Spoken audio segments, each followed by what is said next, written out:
இங்கே இந்த ஆர்ப்பாட்டத்திலே நான் ஒரு துணை முதலமைச்சராக கலந்து கொள்ளவில்லை, விளையாட்டுத்துறையினுடைய அமைச்சராக கலந்து கொள்ளவில்லை, இளைஞரணி செயலாளராக கலந்து கொள்ளவில்லை. சாதாரண ஒரு திமுக தொண்டனாக சுயமரியாதையோடு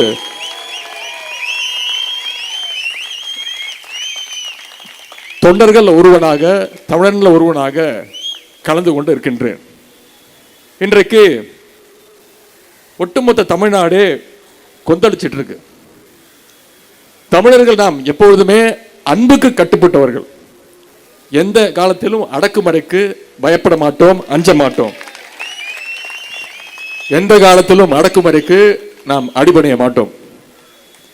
இது ஒன்றிய பாசிச பாஜக அரசுக்கு புரியணும் தான் இந்த மிகப்பெரிய அனைத்து கட்சி ஆர்ப்பாட்டத்தை இன்றைக்கு தலைநகர் சென்னையில் நடத்திக்கிட்டு இருக்கிறோம். தமிழ்நாட்டுக்கு எதிரான ஒன்றிய அரசுடைய பாசிச போக்கை கண்டிச்சு இன்னைக்கு ஒட்டுமொத்த தமிழ்நாடும் ஒரே மேடையில் இன்றைக்கு கூடியிருக்கின்றோம்.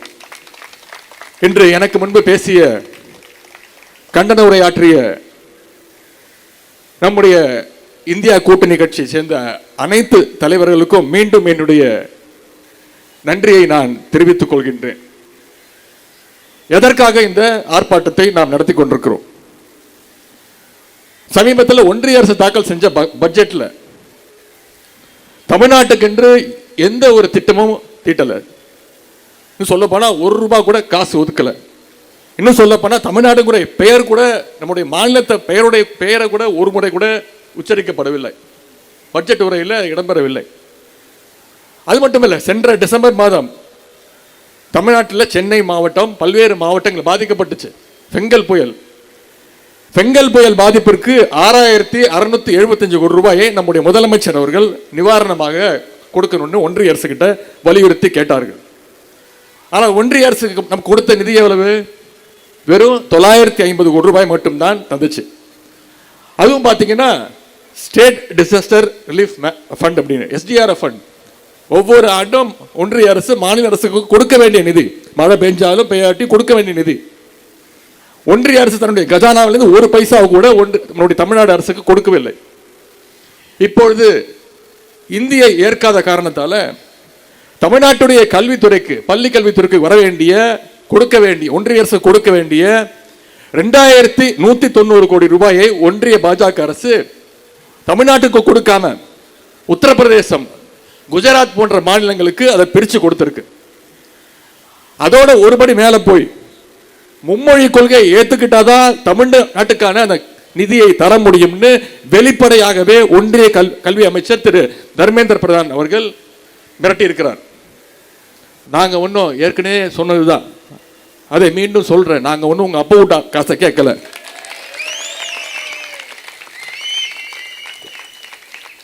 கேட்கிற மாதிரி கேட்டதான் அவன் காதுல விழும். நாங்க ஒன்னும் உங்ககிட்ட பிச்சையோ கடனோ கேட்கல. தமிழ்நாட்டு மக்கள், தமிழ்நாட்டு மாணவர்கள், அவங்களுடைய பெற்றோர்கள் கட்டின வரி பணத்தில் தான் எங்களுடைய உரிமையை தான் நாங்க கேட்கிறோம். எங்களுக்கு சேர வேண்டிய நிதி உரிமையை தாங்கன்னு உரிமையோடு கேட்கிறோம். ஒன்றிய அரசுக்கு ஒன்றை மட்டும் நான் சொல்லிக் கொள்கின்றேன், தமிழ்நாட்டு அரசையும் சரி, தமிழ்நாட்டு மக்களையும் சரி, நீங்கள் ஒருபோதும் மிரட்டி பணிய வைக்க முடியாது. இது திராவிட மண், இது பெரியார் மண், இது பேரறிஞர் அண்ணாவால், முத்தமிழர் கலைஞர் அவர்களால் உருவாக்கப்பட்டு நம்முடைய மாண்பு முதலமைச்சர் அவர்களால் வழிநடத்த வருகின்ற சுயமரியாதை மண் என்பதை இந்த ஆர்ப்பாட்டத்தின் மூலமாக ஒன்றிய அரசுக்கு நான் மீண்டும் மீண்டும் அழுத்தம் திருத்தமாக கூறிக்கொள்ள விரும்புகின்றேன். கடந்த 100 ஆண்டுகள்ல தமிழ்நாட்டில் நடந்த மிகப்பெரிய போராட்டங்கள் எல்லாமே 2 முக்கியமான விஷயத்திற்காக நடந்தது. ஒன்று கல்விக்காக, மற்றொன்று இந்தி திணிப்புக்கு எதிராக நடந்தது.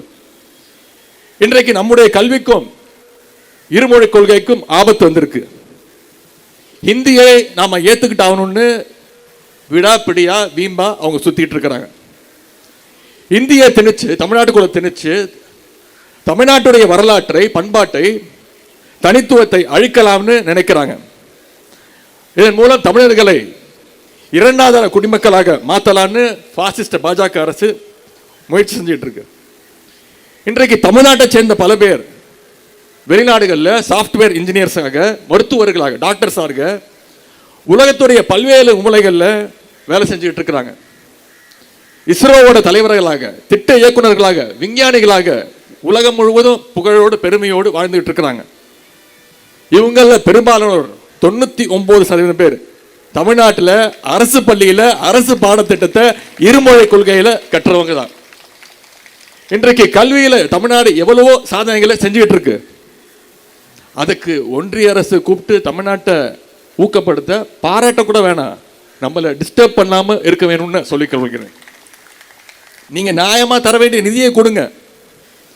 நமக்கு வர வேண்டிய நிதி உரிமையை கேட்டால் என்ன சொல்கிறாங்க பாஜகவை சேர்ந்தவங்க? தமிழ்நாடு அரசு,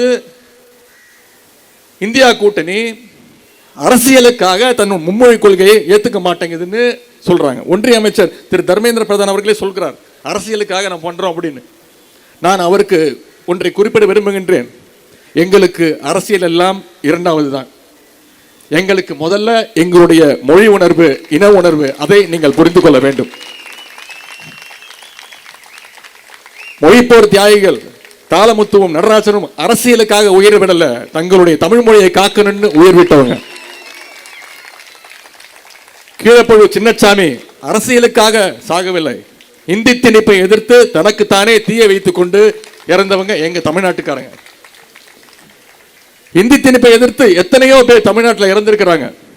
இதையெல்லாம் மறந்துட்டு உங்களுடைய மிரட்டலுக்கு நாங்கள் அடிபடுவோம் நீங்க நினைச்சீங்கன்னா அது உங்களுடைய கனவுல கூட நடக்கிறது.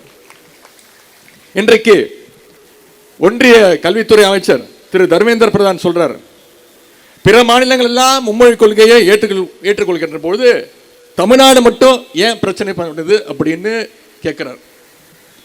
இந்தியை ஏற்றுக்கிட்ட பல மாநிலங்கள் இன்றைக்கு தங்களுடைய தாய்மொழியை இழந்து நிற்கிறத நாம் பார்த்துக்கிட்டு இருக்கிறோம். உதாரணத்திற்கு ராஜஸ்தானுடைய தாய்மொழி ராஜஸ்தானி.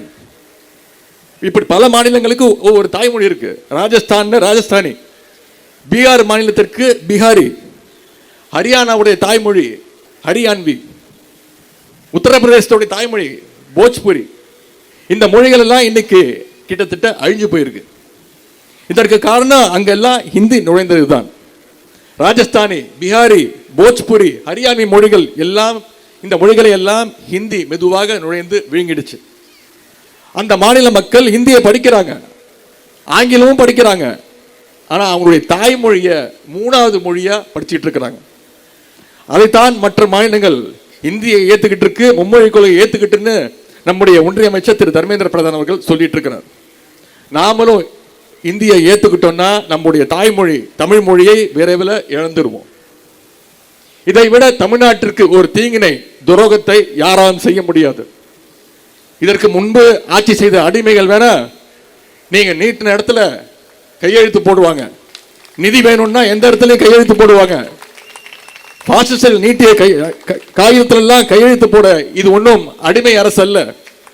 முத்துவேல் கருணாநிதி ஸ்டாலின் என்னும் மகத்தான தலைவரால வழி நடத்தப்படுகின்ற சுயமரியாதை உள்ள திராவிட மாடல் அரசு நம்முடைய கழக அரசு.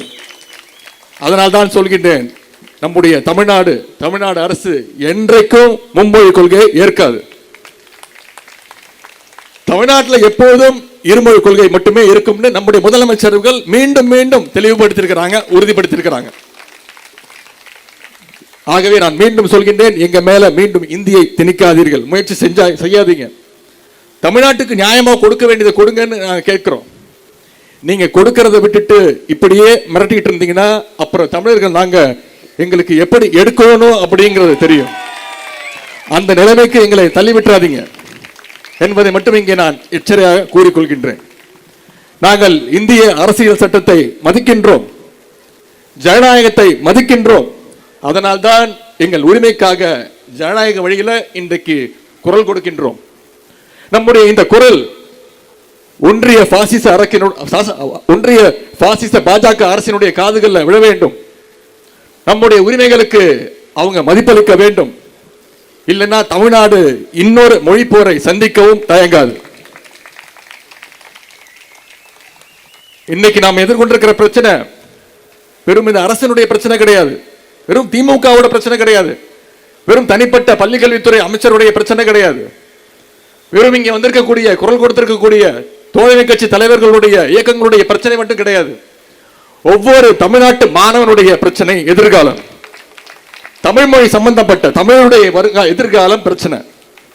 ஆகவே இந்த ஆர்ப்பாட்டம் நம்முடைய பிள்ளைகளுக்கான ஆர்ப்பாட்டம், நம்முடைய மாணவர்களுக்கான ஆர்ப்பாட்டம், நம்முடைய உரிமைக்கான ஆர்ப்பாட்டம். இந்த நேரத்தில் அண்ணா திராவிட முன்னேற்ற கழகத்திற்கும் ஒரு வேண்டுகோள், இந்த பிரச்சனையை வச்சு அரசியல் செய்யறதோ அவதூறு பரப்புறதோ தயவு செய்து கைவிட்டுட்டு தயவு செய்து எங்களோடு இணைஞ்சு நீங்களும் குரல் கொடுங்க, வீதிக்கு வாங்க. கட்சி பேர்ல அண்ணாவையும் திராவிடத்தையும் வச்சுக்கிட்டு தயவு செஞ்சு ஒதுங்கி நிக்காதீங்க, வேடிக்கை பார்க்காதீங்க. கட்சி எல்லைகளுக்கு அப்பாற்பட்டு ஒட்டுமொத்த தமிழ்நாடும் ஓரணில் நின்று மும்மொழி கொள்கையை நாம் எதிர்த்தாக வேண்டும். இன்னைக்கு சிலர் சொல்றாங்க புதிய கல்விக் கொள்கை, நியூ எஜுகேஷன் பாலிசியில சில கண்ணுக்கு தெரியாத நன்மைகள் இருக்குன்னு. ஒன்றிய அரசே கொண்டு வரும்போது பல மாநிலங்கள் ஏத்துக்கிட்ட போது தமிழ்நாடு மட்டும் ஏன் ஏத்துக்கிறது, என்ன தப்புன்னு கேட்கிறாங்க. இதற்கு பேரறிஞர் அண்ணா அவர்கள் 1960களிலே இதற்காக ஒரு பதில் சொல்லியிருக்கிறார். பேரறிஞர் அண்ணா சொன்னது, மாடியிலிருந்து பூக்களும் குப்பைகளும் கொட்டப்படலாம், உயர்ந்த இடத்திலிருந்து விழுகிறதுங்கிறதுக்காக எதை வேண்டுமானாலும் எல்லாரும் ஏற்பார்கள் என்று நினைக்க கூடாது என்று எப்ப சொன்னார் பேரறிஞர் அண்ணா? 1960களில் சொல்லியிருக்கிறார். அது இன்றைக்கும் பொருந்தும். ஒன்றிய அரசு உயர்ந்த இடத்துல இருக்கிறத நினைச்சுக்கிட்டு புதிய கல்விக் கொள்கை, மும்மொழி கொள்கை குப்பையை நம்ம மேல கொட்ட பார்க்கிறாங்க. அதை ஒருபோதும் தமிழ்நாட்டு மக்கள் அனுமதிக்க கூடாது. 1938 இந்தி எதிர்ப்பு போராட்டத்தில் 2 பேரை நாம பலி கொடுத்தோம். 1965 நடந்த மொழி போராட்டத்தில் நூற்றுக்கணக்கான இளைஞர்களை உயிர் தியாகம் செஞ்சாங்க. இப்பொழுது 2025ஆம் ஆண்டு மீண்டும் இந்தியை திணிக்க முயற்சிக்கிறாங்க. நாங்கள் 100 பேர் அல்ல, ஆயிரக்கணக்கான உயிரை கொடுத்து தமிழை காக்க, எங்கள் உரிமைகளை காக்க உயிரையும் விட தயாராக இருக்கிறோம் என்பதை இந்த நேரத்தில் தெளிவுபடுத்த விரும்புகின்றேன். எனவே இதுல தயவு செய்து உங்கள் அரசியல் நுழைக்காதீங்க. எங்களுடைய குழந்தைகளுடைய கல்வியோடும் தமிழ் மொழியோடும் தயவு செய்து விளையாடாதீங்க. உடனடியாக குழந்தைகளுடைய கல்விக்காக ஒதுக்க வேண்டிய நிதியை உடனடியாக எந்த நிபந்தனையும் இன்றி தயவு செய்து ஒதுக்க வேண்டும் என்று கேட்டுக்கொள்கின்றேன். அதேபோல தமிழ்நாட்டு குழந்தைகளுடைய கல்விக்கான நிதி உரிமையை கேட்டு இன்றைக்கு ஆர்ப்பாட்டத்தை துவங்கி இருக்கின்றோம். விரைவில் நிதி வழங்கவில்லை என்றால் இந்த ஆர்ப்பாட்டம் தலைவருடைய அனுமதியோடு சொல்கின்றேன், விரைவில் இந்த ஆர்ப்பாட்டம் போராட்ட களமாக ஆகும். இன்றைக்கு சென்னையில் ஆர்ப்பாட்டத்தை நடத்தி இருக்கின்றோம். விரைவில் தமிழ்நாடு முழுவதும் அது போராட்டமாக மாறுவதும் மாறாததும் ஒன்றிய அரசு பாசிச பாஜக அரசு கைகளில் இருக்கிறது. ஒன்றிய பிரதமர் திரு மோடி அவர்களே, சென்ற முறை நீங்கள் தமிழர்களுடைய உரிமையெல்லாம் பறிக்க முயற்சிக்கும் போது தமிழ்நாட்டு மக்கள் உங்களை கோபேக் மோடின்னு சொல்லி துரத்தி அடிச்சாங்க. மீண்டும் அதை தமிழ்நாட்டு மக்கள்கிட்ட முயற்சி செய்யலாம். இந்த முறை கோபேக் மோடி கிடையாது, இந்த முறை கெட் அவுட் மோடி என்று சொல்லி உங்களை துரத்துவார்கள் தமிழர்கள்.